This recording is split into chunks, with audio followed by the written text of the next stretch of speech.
যিকোনো হওক পৰৱৰ্তী সময়ত আমি আজি বৰপেটাবাসী অঞ্চলৰ সমূহ ই ৰিক্সা চালকসকলে একত্ৰিত হৈ আমি এখন সভা আহ্বান কৰিছোঁ। আজি 15 দিন ধৰি আমি ডিচি অফিচত ঘূৰি আছোঁ, ডিচি ছাৰক লগ ধৰিছোঁ, আমি মেমৰেণ্ডাম দিছোঁ, পৌৰসভাত দিছোঁ, MLA ছাৰক দিছোঁ, কিন্তু আমি ফল পোৱা নাই।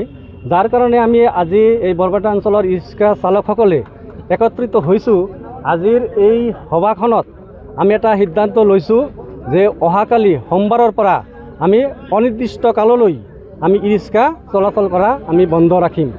তাৰ পাছতো যদি প্ৰশাসনে আমাক আমি প্ৰশাসনক এইটোৱে কৈছিলোঁ ডিচি ছাৰক যে ৰাষ্ট্ৰীয় ঘাইপথত আমি নাযাওঁ বা ৰাজ্যিক ঘাইপথ আমাৰ এই পৌৰসভা এলেকাৰ যিখিনি আমাৰ সনকুচি কলনীৰ পৰা যিখিনি ৰাস্তা আছে এইখিনি ৰাস্তা আমাক ক্লিয়াৰ কৰি দিয়ক। আমি বাৰে বাৰে অনুৰোধ কৰিছোঁ যে আমাৰ এই গড়াইমাৰী, ধানমান্দা, ডঙৰকুচি, দেউৰীকুচি, বেতবাৰী অঞ্চলৰ এই বহু ছাত্ৰ ছাত্ৰী আমাৰ বৰপেটা স্কুল কলেজত পঢ়ি আছে বা আমাৰ এই এলেকাৰ বহু ব্যৱসায়িকসকল বৰপেটাত ব্যৱসায় কৰি আছে বা ডিচি অফিচত বা বিভিন্ন অফিচত চাকৰি কৰা মানুহ এই ব্যৱসায় কৰি আছে। তেওঁলোকক আমি এই ই ৰিক্সাৰ দ্বাৰা আমি কঢ়িয়াই লৈ যাই আমি দুবছৰ ইনকাম কৰি আজি খাই আছোঁ। ডিচি ছাৰক এইবিলাক কথা আমি কোৱাৰ সত্ত্বেও কিন্তু কোনো কাণ সাৰ দিয়া নাই। যাৰ কাৰণে আমি কালিৰ পৰা আমি ই ৰিক্সা চলাচল একেবাৰে বন্ধ ৰাখি দিম।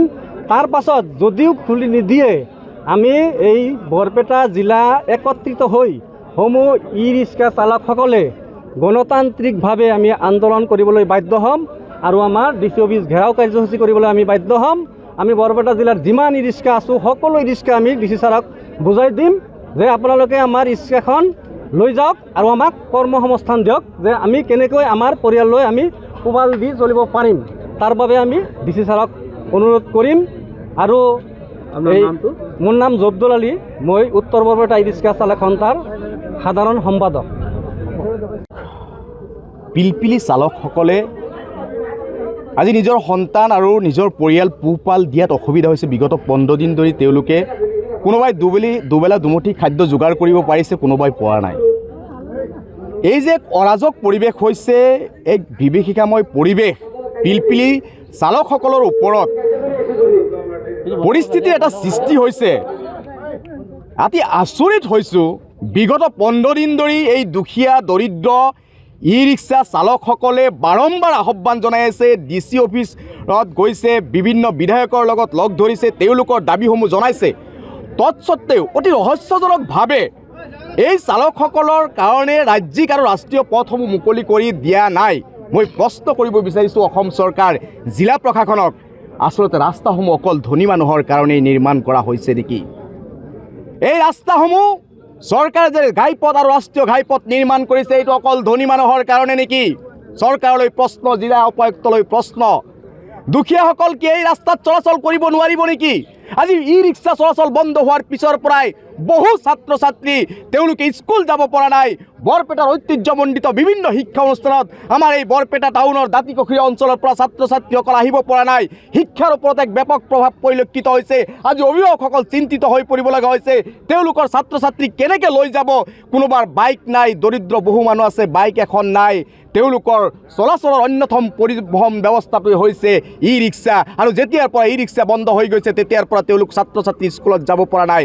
আজি এই ৰিক্সা চালকসকল কোনোবাই বন্ধন গোটৰ পৰা লোন লৈ ডাউন পে'মেণ্ট দিছে আৰু তাৰ পিছত আকৌ কিস্তিত গাড়ীটো ওলাইছে। এতিয়া এই দুগুণ ডাবুল কিস্তিতেও দিব পৰা নাই। এনেকুৱাও পিলপিলি চালকসকল কোনোবাই ভাষণত কৈছে, আমাক যদি চলাচল কৰিবলৈ নিদিয়ে আমি আত্মহনন কৰিম, দৰকাৰ হ'লে জিলা উপায়ুক্তৰ গাড়ীৰ তলত পৰি হ'লেও আমি আত্মহত্যা কৰিবলৈ আমি বাধ্য হ'ম।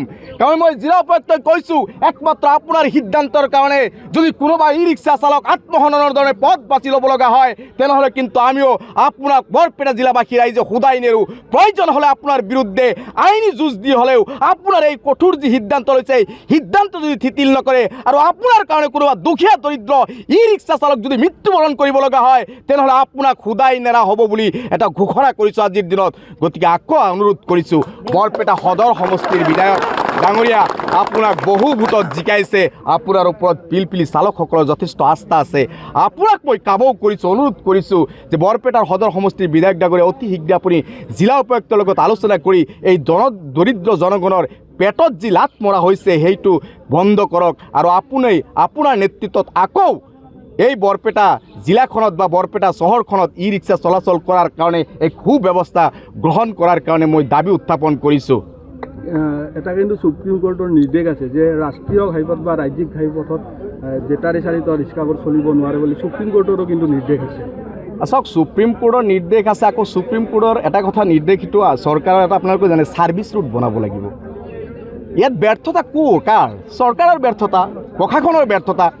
আজি ৰাষ্ট্ৰীয় আৰু ৰাজ্যিক ঘাইপথত ক'ৰবাত ছাৰ্ভিচ ৰুট আপোনালোকে দেখিছে নেকি? প্ৰথমতে চৰকাৰৰ দায়িত্ব হ'ল ছাৰ্ভিচ ৰুট বনাওক। ৰাষ্ট্ৰীয় ঘাইপথ আৰু ৰাজ্যিক ঘাইপথৰ কাষেদি ছাৰ্ভিচ ৰুট বনাওক, তাৰ পিছত ই ৰিক্সা ৰাষ্ট্ৰীয় আৰু ৰাজ্যিক ঘাইপথত বন্ধ কৰক। তেওঁলোকে ছাৰ্ভিচ ৰুটেৰে চলাই হ'লে তেওঁলোকৰ সন্তানক ল'ৰা ছোৱালীক পঢ়া লিখা কৰাৰ পৰা সকলো পৰিয়াল পোহপাল দিয়াৰ কাম তেওঁলোকে কৰিব পাৰিব। আপোনালোকৰ প্ৰথম যি দায়িত্ব চৰকাৰৰ সেয়া আপোনালোকে পালন নকৰিব আৰু হঠকাৰী সিদ্ধান্ত জাপি দিব, দুখীয়াৰ পেটত লাত মাৰিব, সেয়া কিন্তু আমি হ'বলৈ নিদিওঁ।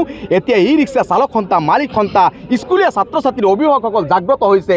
প্ৰয়োজন হ'লে জিলা উপায়ুক্তৰ কাৰ্যালয় ঘেৰাও কৰা হ'ব, প্ৰয়োজন হ'লে DC অফিচত আমৰণ অনশনৰ দৰে কাৰ্যসূচী গ্ৰহণ কৰা হ'ব, প্ৰয়োজন হ'লে ই ৰিক্সা চালকসকলে আত্মসননৰ দৰে ৰাজহুৱাভাৱে যৌথ আত্মসননৰ কাৰ্যসূচী তেওঁলোকে হাতত ল'ব। কাৰণ তেওঁলোকে খাবলৈ পোৱা নাই, তেওঁলোকৰ ছাত্ৰ ছাত্ৰীৰ স্কুল ফিজ দিব পৰা নাই, তেওঁলোকৰ কিতাপ পত্ৰ কিনি দিব পৰা নাই, এখিলা পাত কিনি দিব পৰা নাই। 15 দিন ধৰি তেওঁলোকে কি খাব কি নাখাব, কোনোবাই ৰান্ধিব পাৰিছে, কোনোবাই ৰান্ধিব পৰা নাই। গতিকে প্ৰত্যেকখন কল্যাণকামী চৰকাৰ হৈছে সংস্থাপনৰ দিয়া, সেই সংস্থাপন চৰকাৰখনেতো দিব পৰাই নাই, বৰঞ্চ তেওঁলোকে নিজাববীয়া যি ঋণ লৈ ই ৰিক্সা চলাইছে সেয়াও বন্ধ কৰি পেটত লাত মৰা যি কাম কৰিছে সেয়া বন্ধ কৰিবলৈ আকৌ এবাৰ আহ্বান জনাইছোঁ। আমি যাতে জংগী আন্দোলনৰ দৰে আন্দোলন এই বৰপেটাত কৰিব নালাগে তাৰ কাৰণে হুংকাৰ প্ৰদান কৰিছোঁ।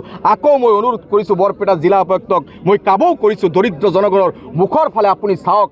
মই কাবৌ কৰিছোঁ, ভৰিত ধৰিছোঁ বৰপেটা জিলা উপায়ুক্ত ডাঙৰীয়াক, বৰপেটা বিধানসভাৰ বিধায়কগৰাকীক মই ভৰিত ধৰি কৈছোঁ, কাবৌ কৰিছোঁ, দৰিদ্ৰ জনগণৰ পেটত আপোনালোকে লাত মৰা কাম নকৰিব। আপোনালোকে এই পিলপিলা চালক সন্থাৰ সেই চকুৰ ফালে চাওক, তেওঁলোক কান্দি আছে বিগত 15টা দিন ধৰি।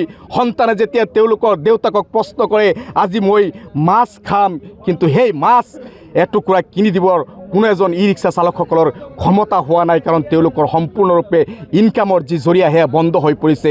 গতিকে আকৌ কাবৌ কৰিছে, হে জিলা উপায়ুক্ত মহোদয়, হে বৰপেটাৰ বিধায়ক মহোদয়, আপোনালোকে এই ই ৰিক্সা চালকসকলৰ চলাচল আপোনালোকে সুচল কৰি দিয়ক, তাৰ আহ্বান জনাইছোঁ। ধন্যবাদ। যিকোনো খবৰৰ বাবে যোগাযোগ কৰক 9181 307 221 আমাৰ এই নম্বৰত।